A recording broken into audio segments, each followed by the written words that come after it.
Hello, everybody. Hello. Bearded guy, Chihuahua talking.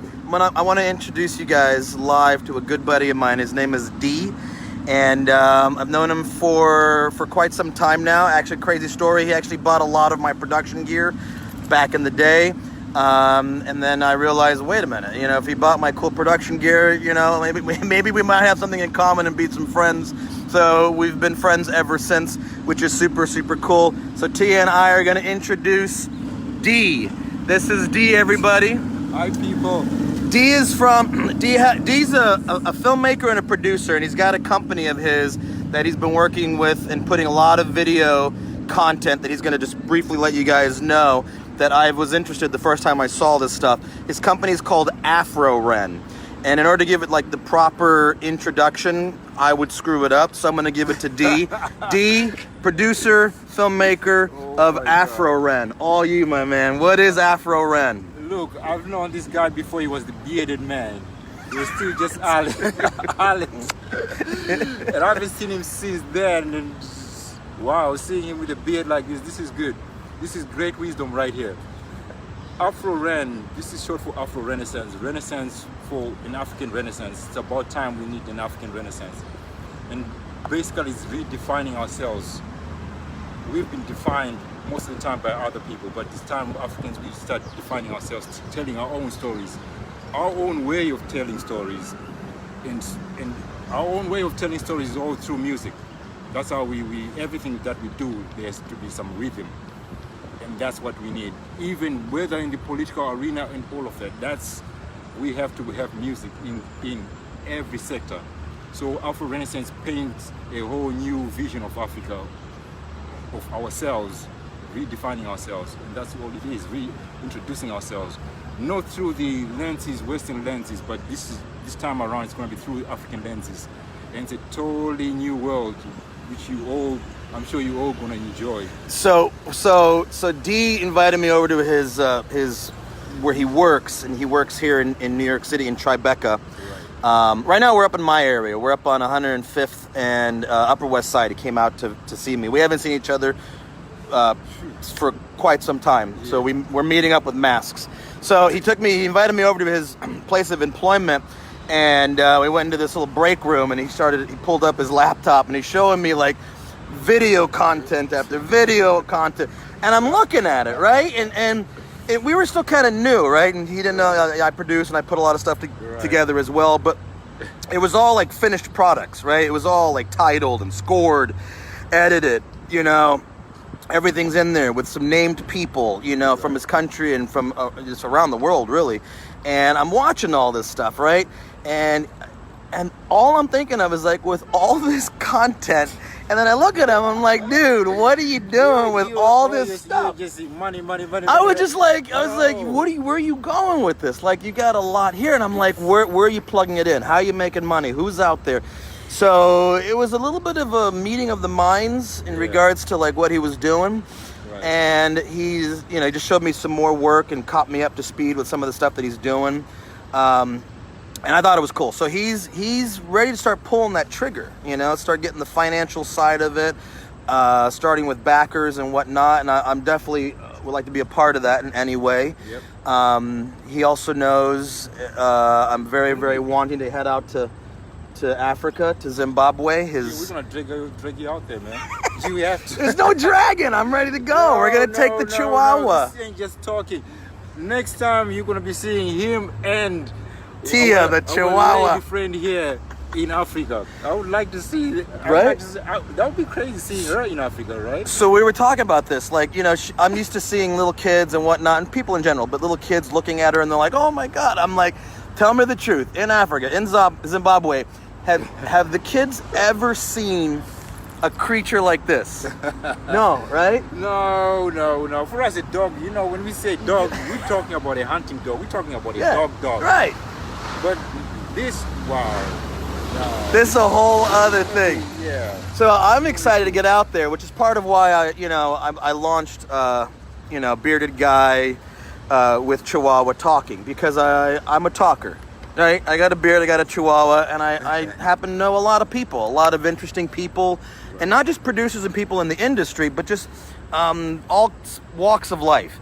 And so having the opportunity of going to his country, one thing is hearing him talk about it, and the other thing is being there. Eat the food, meet the people, do the dance, the whole nine. Oh, you got to, yeah. So I'm excited to do that. As we celebrate life. Life is all about celebration. And you do. And then another thing too, just because I wanted to I asked him this. I said, and we don't got to get so political. I'm not really a political guy, as people know.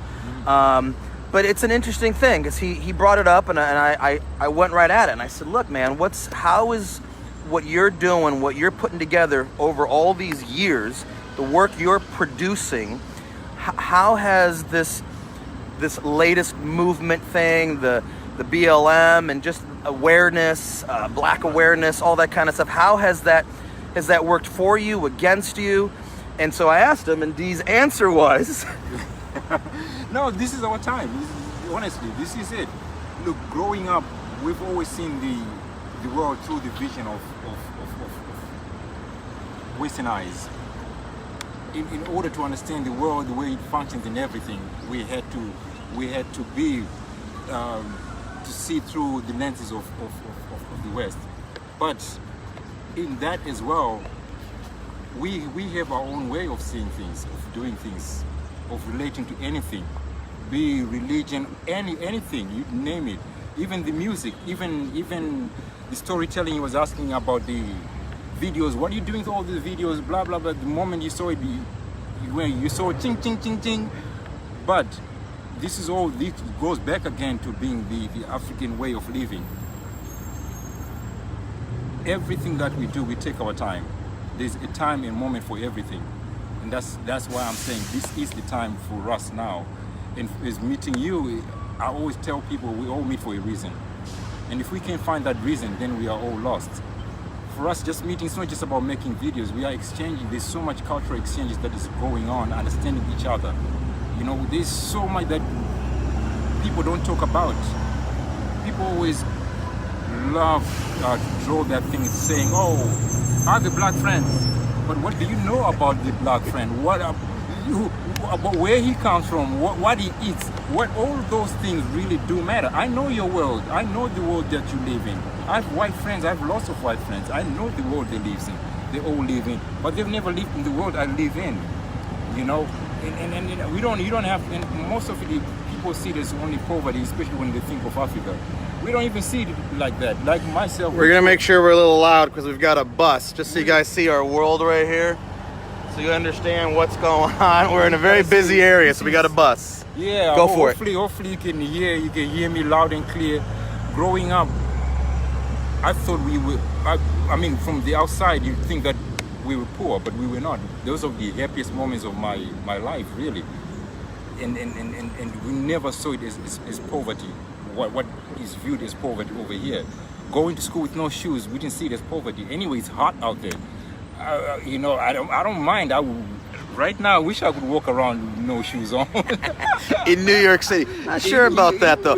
But one of the things that Dee was saying, that is saying, which is I've experienced it my whole production life, right?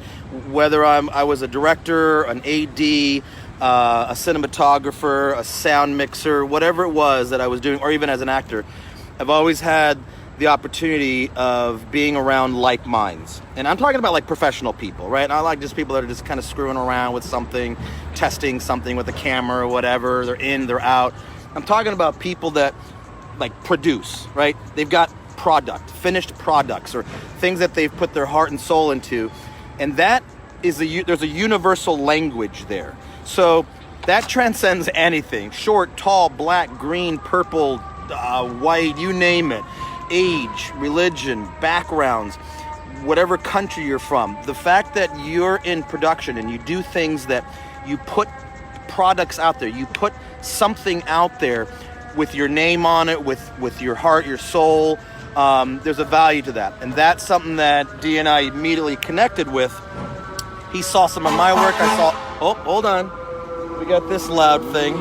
Welcome to New York City, everybody that's not in New York right now. So that was something that we related to. and the fact that I also just appreciate a lot of culture and so forth. I appreciate my cultures. I have more than one. I appreciated his, and that's why I'm like, man, I got to go with you. I got to get out there, and he's open doors, open arms. So when COVID starts to lift, I definitely want to take my show, the bearded guy, the Chihuahua, talking, get out to Zimbabwe, experience the culture, and then also do some producing out there, getting some product out there. So Afroren he's got a lot of content, a lot. And so I do want to throw a plug out there. We're in New York City, okay? He's out in Staten Island, I'm up here Upper West Side. He works in Tribeca, I work all over. We're all reachable. Anybody that has an interest in something like that, in Afroren, dealing with, I guess in a sentence, Afroren, if somebody wants to deal with it, what would you say? How would you plug it in like one sentence for somebody to see if there's an interest in it? For us, we say, you know what, this is Afroren, this is where life imitates art. So whatever you have, what you feel is a contribution to humanity. And it's not just about being black, it's all about being that humane family. That's who we are. And that's what we want to present to the people, that, you know what, we are so collectively will make a difference. And that's all it is. Never limit yourself. Whatever you think is valid, whatever you think is, bring it on. That's who we are. And especially if it's in the creative form, that's much easily understandable. Most of the things of the heart and the soul are easily reachable or understandable through the arts. And one of the things that D kind of always brings me back in is because I've done enough production to where it is the dollar value, it is the capitalism behind it, which is not always a bad thing. A lot of great things are, a lot of great things are attached to money, and we get that. But then there's a lot of things that aren't. So a little bit of my influence with him is like, listen, man, you got the goods, now capitalize on it because it buys this, it does that, money's very powerful. Money's not evil. People are evil. And what you do with the money is who you are. And so he could just do a lot more with that. So he's been knocking on doors, he's got some meetings, he's putting stuff together with financiers to get just to keep it going, to get the engine really revved up and put out his product. So I'm gonna put, after this live video, once this thing pops up and it's recorded, I'm gonna plug it in the comments. I'm gonna put Afroren, all of his contact info. So if anybody out there has any interest of any kind with what this is, go to the website, check out what he does. His info will be on there. Reach out to him. He is available, as I am, as anybody is when you put yourself out there. He's out in the public domain, and so as he gets his stuff that I've seen, and once that gets out there, and he's really putting out this big picture, because it's a massive picture. It really is a massive. It's the time. Massive. But the time is right, and I'm glad the time is right, because it's overdue, according to me. But now that it's here, and he's been patient about it, it's a lot more receptive. It's a lot more, people are going to want it. People need it. And so I wanted to plug that. Again, guys, this is D, local artist, filmmaker, producer with Afroren. Beautiful. Listen, check out his website, check out everything he does. Hit me up if you have to DM me, and I'll send you straight over to D, and y'all can, connect and make things happen. Guys, thanks for being another part of our bearded guy and Chihuahua. Hey, buddy. We're putting the masks on, right? Yeah. All right, man. All right. Everybody, peace, enjoy your upcoming weekend.